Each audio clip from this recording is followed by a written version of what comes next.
What really disappoints me about our society, HA, is the fact that we had 2 witnesses die in this case, and I still have these fucking people who call themselves journalists mocking us, okay, denigrating us for being concerned about that.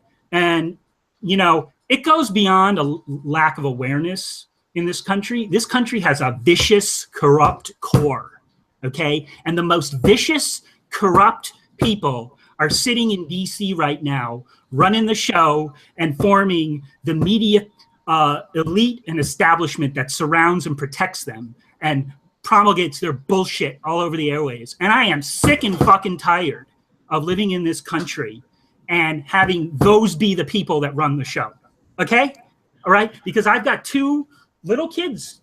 I know you have 2 little kids as well. And I can tell you, I didn't, you know, what motivated me personally to file this lawsuit wasn't really what's going on in my life or what's going on in Elizabeth's life or the life of our clients, because, you know, we see our clients lose in court all the time. We see them get shafted by the healthcare system, get shafted by this country, and nobody in this country gives a fuck about them who's in the leadership, okay? And let me tell you something. I know that those problems are the problem of this country in terms of corruption. I know that it's so deep-seated. It's, you know, it's taken root over many, many decades, and it's not going anywhere anytime soon. But my hope in filing this lawsuit was that at least might be some kind of spark to get things rolling, so that by the time my kids are adults in this society, they're not living in an immoral, oligarchic, tyrannical piece of shit government that fucking goes to war in my name with my tax dollars on a perpetual basis and fucking incinerates people, and I have no fucking channel to stop it. And as an American, I am ashamed.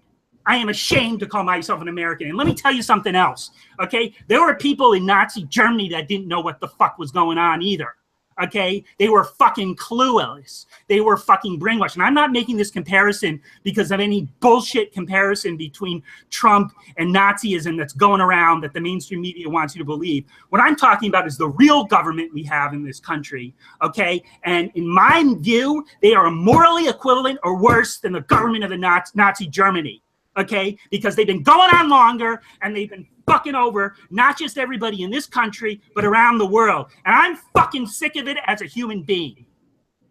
And I agree 100% with you in terms of everything that the corruption that's going on in this country. I think that millions of people around the country at least know that it is not normal to cheat a candidate in a primary when the Democratic Party is telling people that it's a fair and neutral primary. So at least we know now that it's not normal. I don't think people care.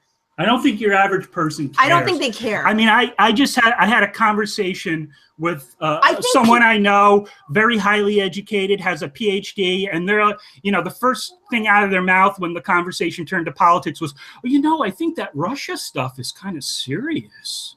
Okay.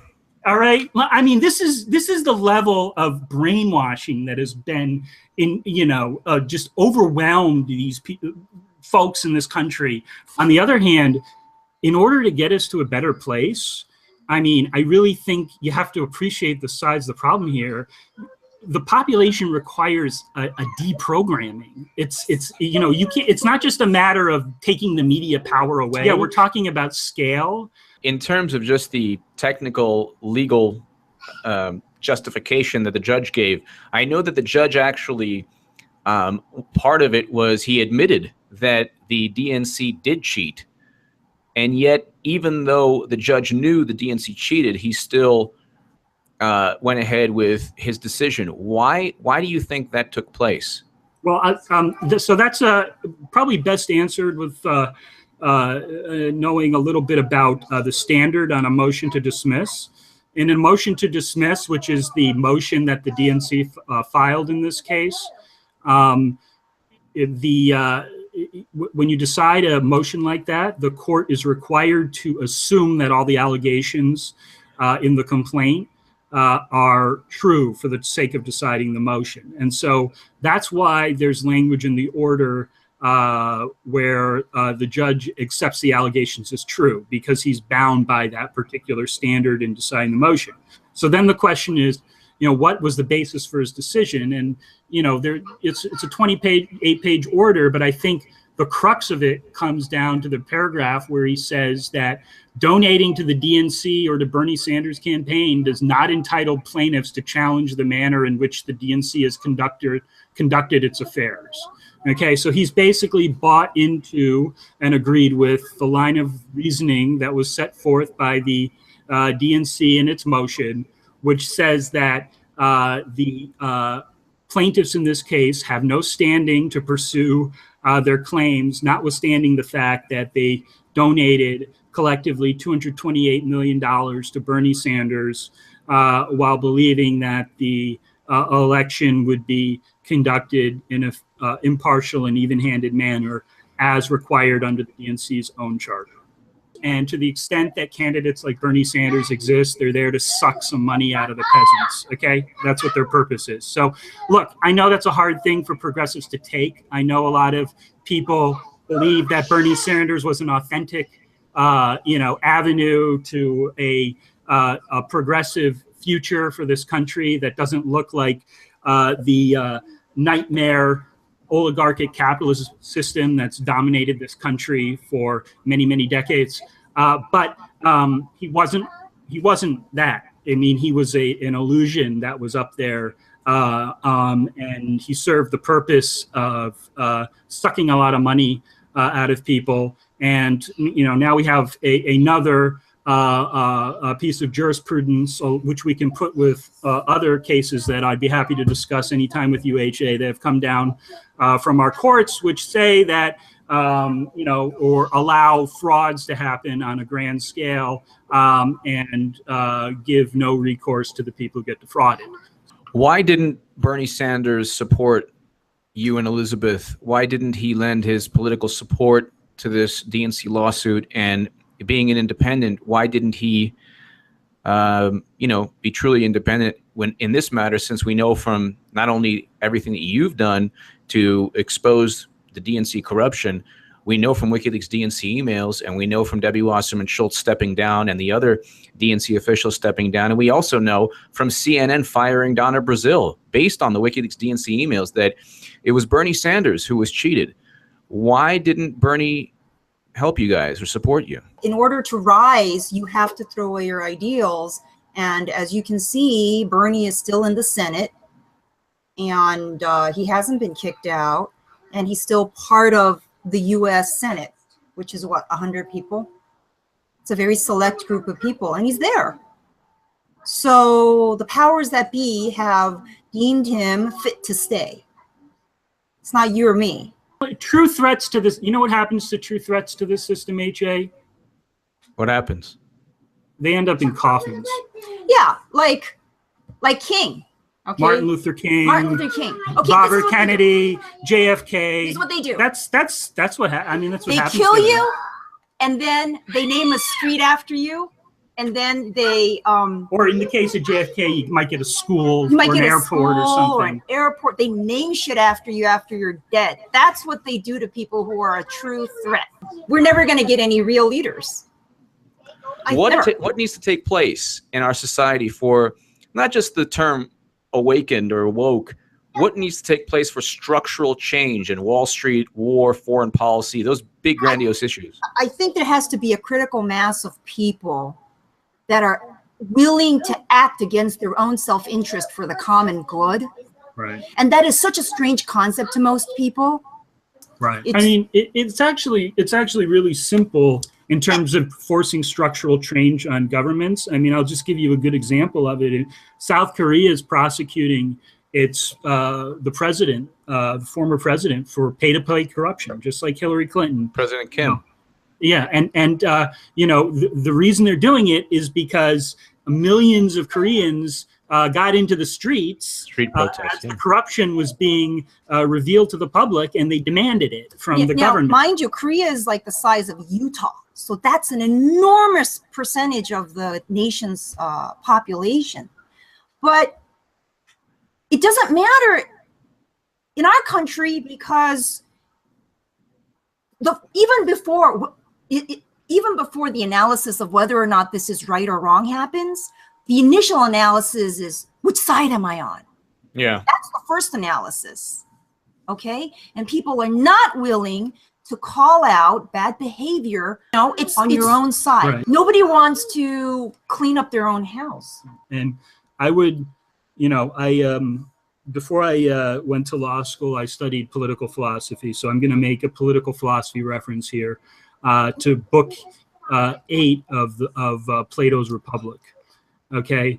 And actually, Plato was a pretty smart guy, and he knew a lot about politics. And one of the reasons that he actually knew a lot about politics is because historically at the time, the area of Greece where he was from was divided into many different city-states like Athens and Sparta and so forth. And so there were a lot of different political regimes that he actually observed, and he observed whole cycles of political change. And he came up with, some observations that I think are particularly relevant to today. He predicted all this, didn't he? Well, in a very large way. I mean, he talks about oligarchy and why oligarchies exist and what motivates them and where they come from. And this is all in book 8 for people who are interested. But essentially, oligarchies come about because they're characterized by rule by the wealthy. And the problem with oligarchies, according to Plato, is that the wealthy are not the best equipped to rule. They don't have the necessary characteristics that make for ruling a society in a wise manner. That's Plato's central observation. And we can see that in our own country. I mean, oligarchs or wealthy people are motivated primarily by accumulating wealth and preserving wealth for themselves. And they could give a fuck about what everybody else in the country has. And that's just bad government. And that's what we're in. The problem is that oligarchies in Plato's model are stable for a while, and actually our oligarchy has been fairly stable. I would say that we've been pretty much ruled by oligarchs, or a small group of wealthy people, probably continuously since at least the middle of 1776.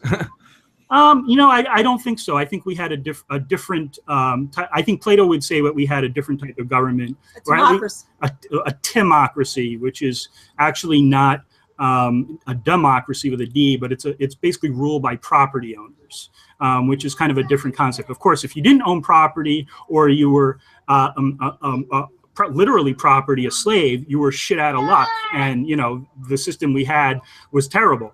But in Plato's model,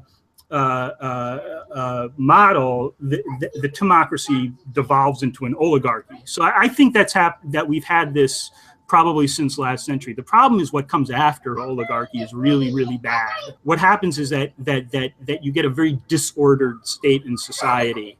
And a lot of that happens because the rich start to get into conflict with each other as people become wise to the oligarchy and they start to challenge it. And so that's, I think, what's the next stage is going to be.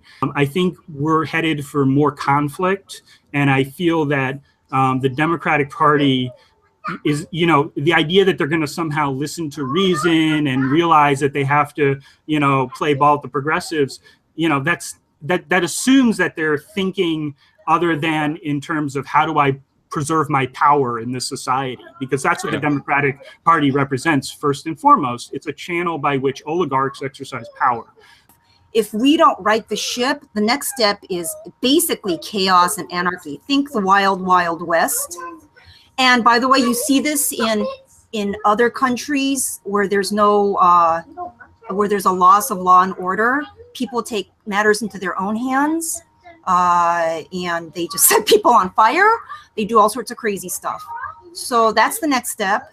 And then the step after that is people get sick of the chaos, and then we go into tyranny, which is one person comes. People think the Trump administration is a tyranny. No, that's not tyranny. Okay. So we haven't even reached the point of complete anarchy. So then after that, it's tyranny.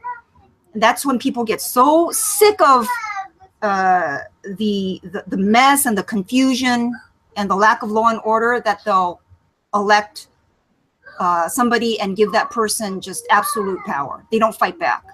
Okay, that person becomes a tyrant. Okay, and that's when people start basically openly disappearing off the streets. It's not even, they're not even like, it's not even a suicide. They just, you know, disappear.